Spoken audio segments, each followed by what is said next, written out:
Well, hey there, everybody. Welcome to Advanced Music Theory video number 12. In this video, we're going to cover augmented sixth chords. And maybe you've never even heard of these. Probably not. They're kind of odd. I think they used them mostly in like the Romantic period, maybe the end of the Classical period. But I think they're really interesting, so I wanted to talk about them. There's three of them, three different ones. There's the Italian sixth chord, French sixth chord, and the German sixth chord. And the reason they're called a sixth chord is a couple of reasons, I think. One is to signify that it's in first inversion, or you'll see a couple of these are further inverted than that. And then the other thing is the lowest note that will ring out on these chords generally is the sixth of the key you're using. And the other thing about them is when they're inverted the way they are and put together, from that lowest note to, I believe, the highest note, or at least one of the upper notes, is always an augmented sixth in written form. Now, just looking at a guitar, which we'll do here after a bit, an augmented sixth is in the same spot as a minor seven. So for people like me who just like to know the shape or the position, then forget everything else, it's kind of nice to know that, like, okay, the augmented sixth and the minor seven are the exact same note, same placement. Now, a big thing that makes these chords what they are is, again, the lowest sounding note is the sixth of the key you're in, but you take the fourth of the key that you're in and raise it. So we'll start with A minor. And so A, B, C, D. So you're building a D minor chord because the 4-chord A minor is minor. And then you're raising that root of it to a D sharp. And then what you do is move that D sharp up above and make it your highest note. And your lowest note is the F.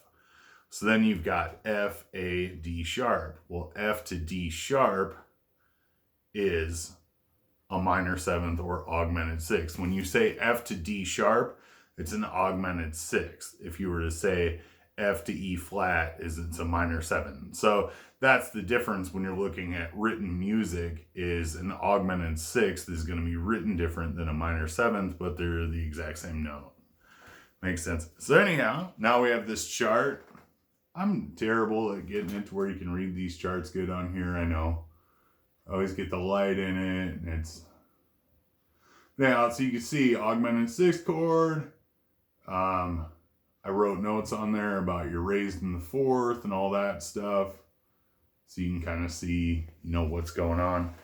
And so here is how you would notate them if you were like analyzing a piece of music underneath. That would be an Italian sixth, which is an altered 4/6. French sixth is an altered half diminished 2, and it's in second inversion because you're going from the 2, but you still want the F to be your lowest note. Then the German sixth is like you take the 4-chord, add the seventh to it, then move that D up to a D sharp, and then invert it to where the F is the lowest note. So there you go. The Italian sixth is just an altered 4. German sixth is an altered 4/7. And then French sixth is an altered 2. And then at the bottom here I wrote, to build the Italian sixth chord is a major third and an augmented sixth are the notes you're looking for. For the French, it'd be a major third, augmented fourth, augmented sixth is what you're looking for your notes there. And then the German sixth, major third, perfect fifth, augmented sixth are your notes. Now on a guitar, things are a little sloppier on a guitar versus, say, a piano. A piano, you can do voice leading perfectly because you have all these spots to pick from. You have all these notes you can grab, you've got 10 fingers to grab all these things with a guitar. You got this, one hand over here. It's, you don't have the same amount of options. So I'm going to give you kind of a quick, dirty, like, how do you get those sounds on the guitar without having the ability to have a billion fingers to do what you want. So, we're doing A minor, 1, 2, 3, 4, 5, 6. So that's going to be the lowest sounding note when you play these chords is always going to be that F. So we'll start with the Italian. So you got this D minor chord, but you need a D sharp. So now you got to find that D sharp up here, and then move it up there, and you get those 3 notes. So for those of you who can't see my fingers the best, if you were to go to the A string, you're playing the 8th fret. On the D string, you're playing the 7th fret. And on the G string, you're playing the 8th fret. Now, if you watch some of my other videos, the shape might remind you that that's my little triad that I use to imply a dominant chord frequently. And if you're listening, that's what you're hearing, because you get a 1, 3, and a minor 7 sonically. Now, on the written page, you're going to see this major 3rd, augmented 6th. Okay? But sonically, you're hearing a dominant. Now, the Italian 6 resolves to dominant. When you use it, you resolve to dominant. Now, theoretically, according to the books, the right way to resolve is for this note to resolve down, because it's resolving outward, and then for this upward one to resolve up a half a step. So you get those 2 notes move out. Now, if you're going down to the 5, you can just open it up that way. So then you slide your middle finger back 1 fret, your pointer finger goes back 1 fret, and then your pinky will go up 1 fret from where your ring finger was. You can do that. Now, I just do a parallel dominant chord down a half step from that because I like the 7 on the dominant.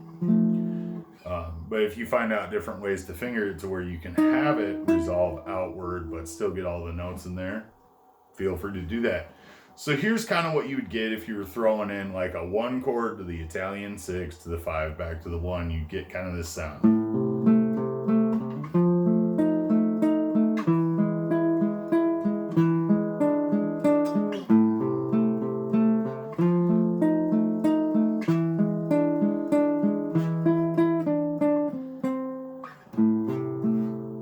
Okay, so that's what you get. Now, the French 6 chord's a little weirder. You've got more notes. You still want the F the lowest. You still need that A there. But now you need a B and a D sharp. Well, I figured out if you stack that there, you get a B and a D sharp. So what we're doing there is we've got 8th fret A string, 7th fret D, 4th fret of the B, or 4th fret of the G and the B stacked, and you get that sound. Okay?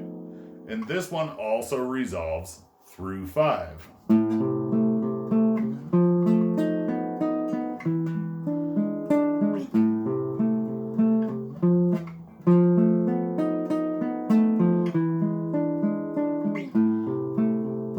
That one's a little weirder sounding, but you'll get a feel for it. And honestly, the sound has kind of grown on me the more I fool around with it. It's not easy for me anyway. I'm not like well practiced on it to be able to hit the fingerings perfectly. Now that gives you an idea where to go, and then you go to the 5, and then you can go back to 1, or you can go wherever you want. Now, the next one, the German 6, is interesting. For one, it's very hard to get the fingering for it. You need to add a C in there. Basically, you need a D sharp, F, A, and a C. Well, it's hard to grab a C because your C is right there. Now, if you arpeggiate it, you can get it, but otherwise, there's really not a lot of ways. You can really try to, that's really hard to do. So what I do is I just throw the C up top there. That's not the correct way. Technically, they want you to have that D sharp as your highest note. But, we're rocking out on a guitar, on a piano, you can follow those rules. Now, what's interesting, though, is this chord resolves through tonic 6-4. which is the one chord in its second inversion, meaning that, you know, A, C, E, the E is the lowest note of this inversion. And then we've got, you can grab an A there and your C there.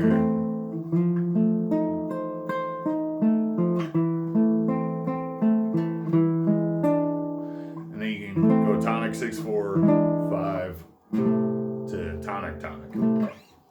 So for the fingering for that tonic 6/4, what I am doing there is 7th fret D string, or 7th fret A string, 7th fret D string, and 5th fret of the G string. And that gives you tonic 6/4 because you've got, you know, your E is your lowest note, but you're still playing an A minor chord.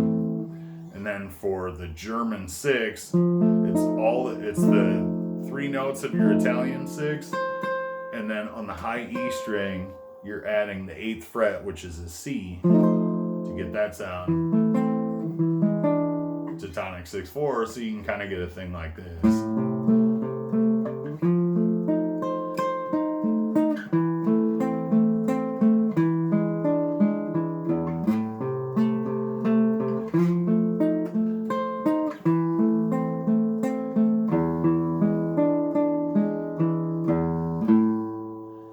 Back to 1, which is A minor. So there you go, guys. That's kind of a real quick and dirty of the Italian, French, and German 6 chords. They take a minute to like really wrap your head around their weird chord. I've been kind of like practicing on them a little bit before I did this video as best I could, and I didn't knock it out of the park, but it's just such an odd chord, but you can really do some cool chromatic lines and color up your piece of music using these. Anyhow, you're going to do awesome. Thank you for watching. Have a wonderful day.